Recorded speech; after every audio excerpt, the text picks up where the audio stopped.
ANTI-PIRACY দুনিয়া ও আখিরাতের কল্যাণে। সম্মানিত ভাই বোনেরা, আমরা এ পর্যায়ে আলোচনা করব যৌথ পরিবারের বিভিন্ন দিক নিয়ে। এর মধ্যে কিছু ভালো রয়েছে, এর মধ্যে কিছু খারাপ দিকও রয়েছে। আসলে দেখুন, পরিবার একটি আল্লাহর নেয়ামত। পরিবার সাংঘাতিক বড় একটি নেয়ামত। রাসূলুল্লাহ সাল্লাল্লাহু আলাইহি ওয়াসাল্লাম হাদিসের মধ্যে বলছেন, আদ-দুনিয়া কুল্লুহা মাতা ওয়া খায়রু মাতা'আদ দুনিয়া আল মারআতু সালিহা। পুরা দুনিয়াটাকেই আল্লাহ সুবহানাহু ওয়া তাআলা নেয়ামত দিয়ে পরিপূর্ণ করে দিয়েছেন। একজন মানুষের জন্য বড় নেয়ামত হলো তার নেককার স্ত্রী। একজন মানুষের জন্য তার পিতামাতা, এটা বড় নেয়ামত। পিতামাতা যদি দোয়া করে তাহলে সেটি কবুল হয়। একজন মানুষের জন্য নেককার সন্তান, এটি তার জন্য বড় নেয়ামত। অতএব এটি হলো পরিবার। পরিবারের কিছু ভালো দিক রয়েছে, কিছু খারাপ দিক রয়েছে। আজকে আমরা দেখতে পাচ্ছি পারিবারিক যে বন্ধন, এই বন্ধন থেকে এই বন্ধনের যে নেয়ামত, এখান থেকে বঞ্চিত রয়েছে পাশ্চাত্য ধ্যান ধারণায় যারা আমাদের দেশেও রয়েছে তারা, এবং পাশ্চাত্যের লোকজন তো ইতিপূর্বেই। তাদের সে পারিবারিক বন্ধন নেই। ছেলে মেয়ে বড় হলেই ছেলে মেয়ের হাত ধরে, মেয়ে ছেলের হাত ধরে যেথায় চলে যাচ্ছে, এটাই যাবে। তার বাবা মা বুঝে নিয়েছে, আমি ওইভাবেই চলে গিয়েছিলাম। এরপরে বৃদ্ধ বৃদ্ধা এভাবেই থাকে, অথবা তাদের জন্য রয়েছে বৃদ্ধদের যেই হাইম, হোস্টেল অথবা বৃদ্ধাশ্রম, সেখানে তারা চলে যায়। শান্তি কাকে বলে তারা দেখে না।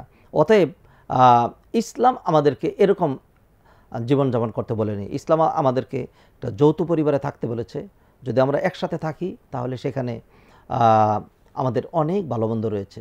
একজন যদি একটা পরিবারে 4-5 জন ভাই থাকে, একজন যদি অসুস্থ হয়, তার বোন দৌড়ে আসছে, তার দাদা আসছে, তার দাদি আসছে, সবাই তার পাশে যাচ্ছে, তাকে সমবেদনা জিততে তার মাথায় হাত বোলাচ্ছে, তার গায়ে হাত বোলাচ্ছে।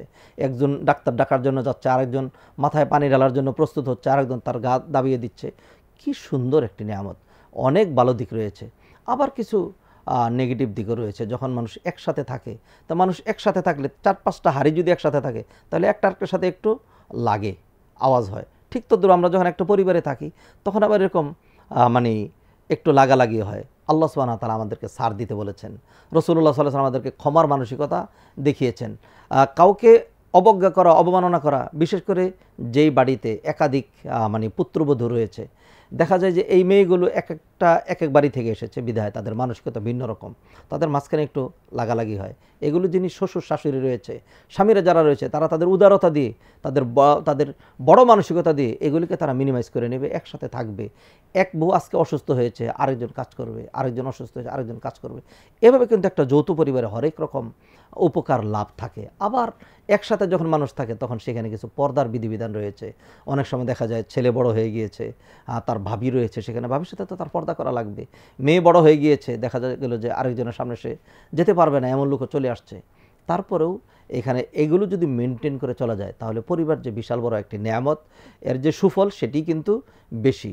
অতএব এই বিষয়গুলোকে আমাদের সামনে রাখা দরকার, এবং এই সকল ক্ষেত্রেই আমাদের যেই বিষয়টাকে সামনে রেখে আমরা চলব সেটি হলো কোরআন এবং সুন্নাহ।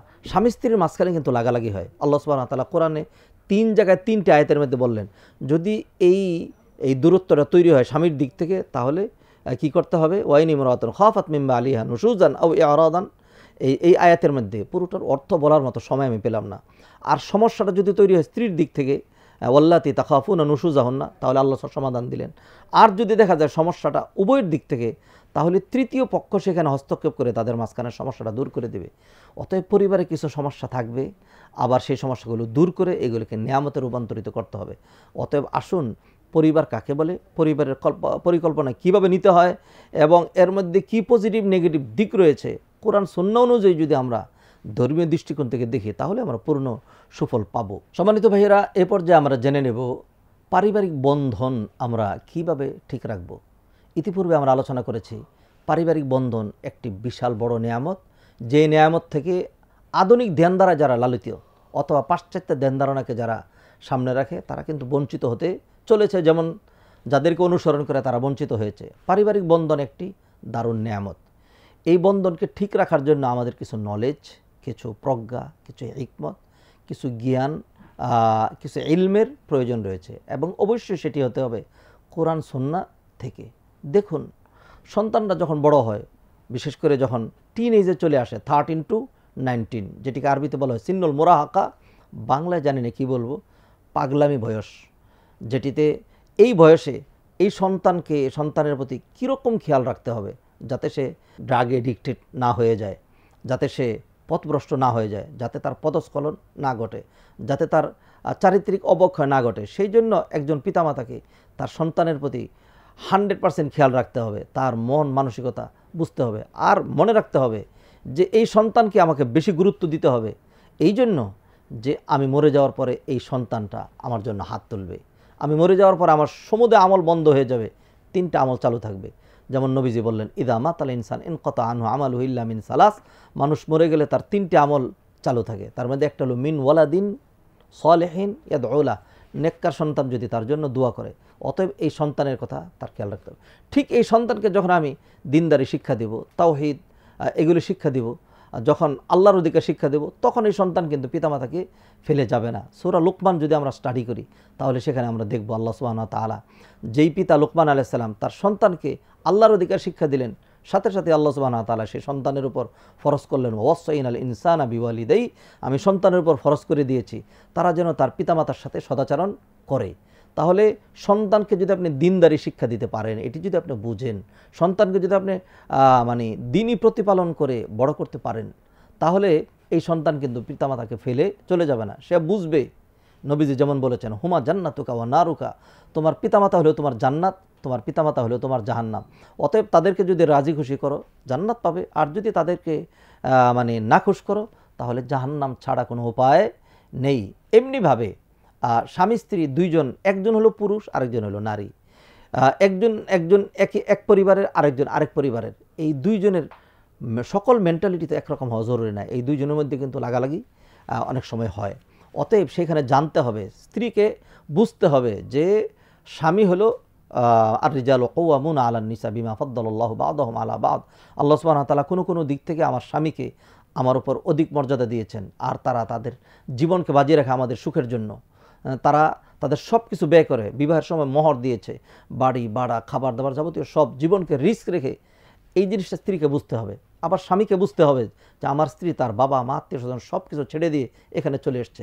আল্লাহ সুবহানাহু ওয়া তাআলা শিখাইলেন যে কি, ওয়ালাহুন্না মিসলুল্লাযী আলাইহিন্না বিল মা'রুফ ওয়া লিরিজালি আলাইহিন্না দারাজা, as you deserve your rights upon them, upon your wives, they also deserve their rights upon you. তুমি যেরকম তোমার স্ত্রীর উপর অধিকার রাখো, তোমার স্ত্রীও তোমার উপর অধিকার রাখে। এই বিষয়গুলো যদি মানুষ না জানে তাহলে সে পারিবারিক বন্ধন কীভাবে ঠিক রাখবে? অতএব পারিবারিক বন্ধন রাখার জন্য আমাদের কোরআন স্টাডি করতে হবে রাসূলুল্লাহ সাল্লাল্লাহু আলাইহি সাল্লামের হাদিস। নবীজি সাল্লাল্লাহু আলাইহি সাল্লাম তার স্ত্রীকে নিয়ে, মা আয়েশাকে নিয়ে দুইবার রাতের আধারে, রাত্রেবেলা যখন মানুষ ছিল না, তিনি দৌড় প্রতিযোগিতা করেছেন। একবার মা আয়েশা ফার্স্ট হয়েছেন, একবার তিনি ফার্স্ট হয়েছেন। এইভাবেই তো পারিবারিক বন্ধন সুদৃঢ় হয়। আজকে আমি যদি কর্তার ভূমিকায় থাকি, শাসকের ভূমিকায় থাকি, তাহলে আমার স্ত্রীর সাথে আমার বন্ধন মজবুত হবে না।